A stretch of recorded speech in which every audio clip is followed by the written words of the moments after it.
wanted, not what we fought for, not what we voted for, but hear me when I say, the light of America's promise will always burn bright. As long as we never give up, and as long as we keep fighting.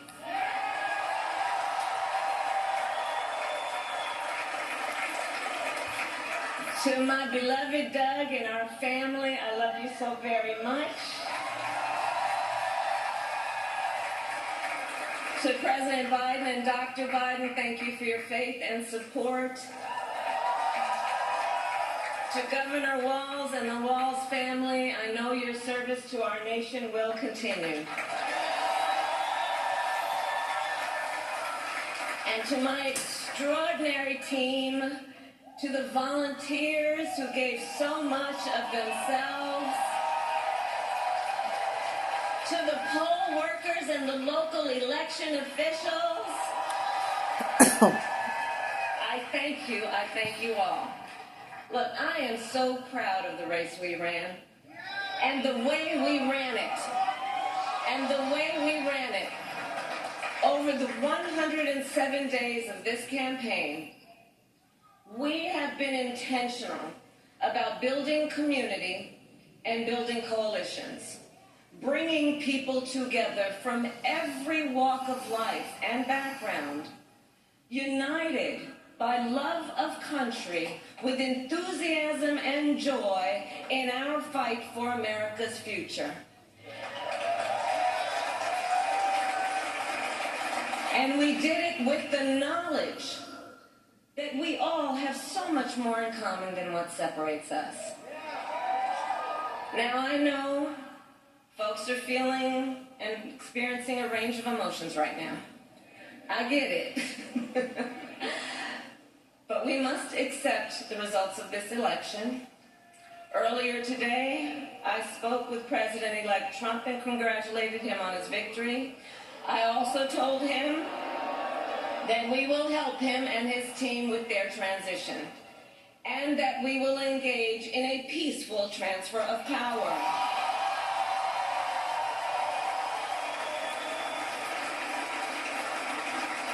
A fundamental principle of American democracy is that when we lose an election, we accept the results.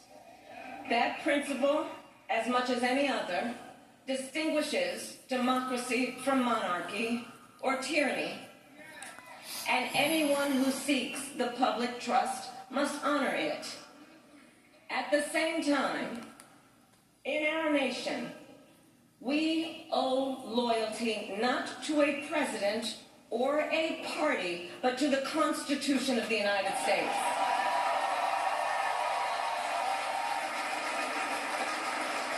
And loyalty to our conscience and to our God.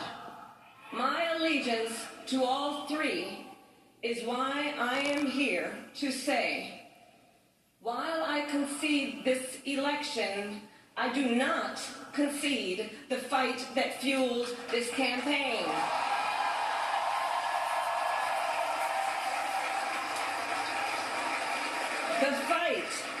The fight for freedom, for opportunity, for fairness, and the dignity of all people. A fight for the ideals at the heart of our nation, the ideals that reflect America at our best. That is a fight I will never give up.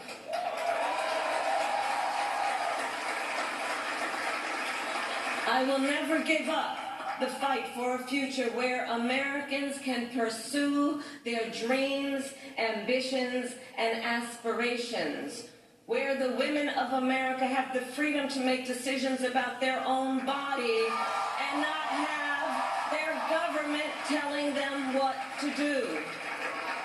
We will never give up the fight to protect our schools and our streets from gun violence.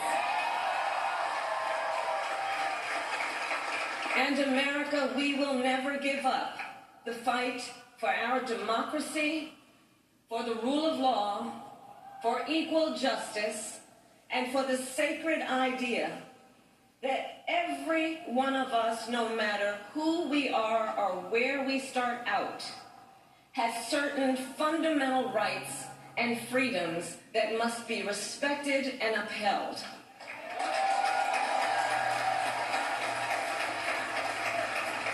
And we will continue to wage this fight in the voting booth, in the courts, and in the public square. And we will also wage it in quieter ways, in how we live our lives, by treating one another with kindness and respect, by looking in the face of a stranger and seeing a neighbor, by always using our strength to lift people up, to fight for the dignity that all people deserve. The fight for our freedom will take hard work, but like I always say, we like hard work. Hard work is good work. Hard work can be joyful work. And the fight for our country is always worth it. It is always worth it.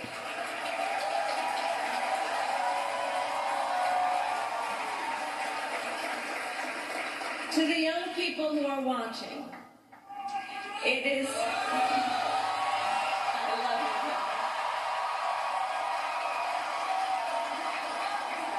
you. To the young people who are watching, it is okay to feel sad and disappointed, but please know it's going to be okay. On the campaign, I would often say, when we fight, we win. But here's the thing. Sometimes the fight takes a while. That doesn't mean we won't win. That doesn't mean we won't win. The important thing is don't ever give up. Don't ever give up. Don't ever stop trying to make the world a better place. You have power. You have power. And don't you ever listen when anyone tells you something is impossible because it has never been done before.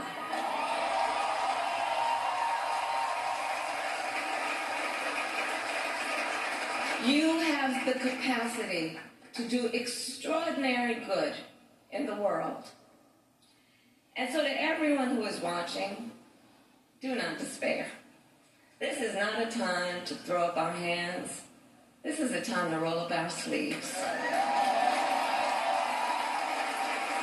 This is a time to organize, to mobilize, and to stay engaged for the sake of freedom and justice and the future that we all know we can build together. Look, many of you know I started out as a prosecutor, and throughout my career, I saw people at some of the worst times in their lives.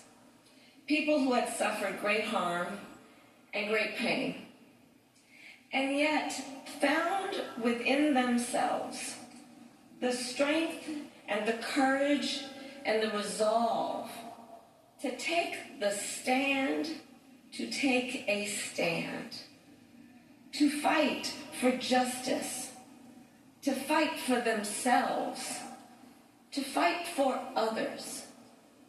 So let their courage be our inspiration.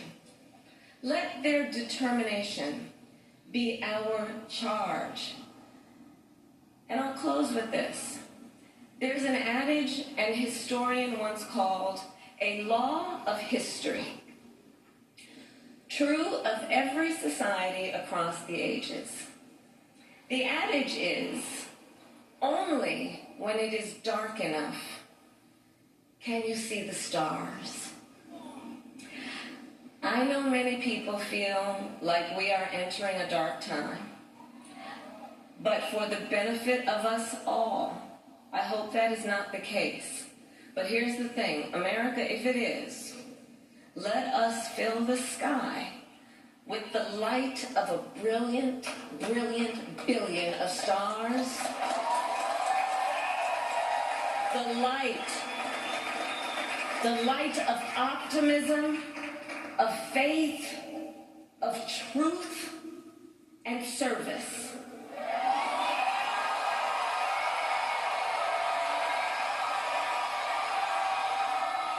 HU.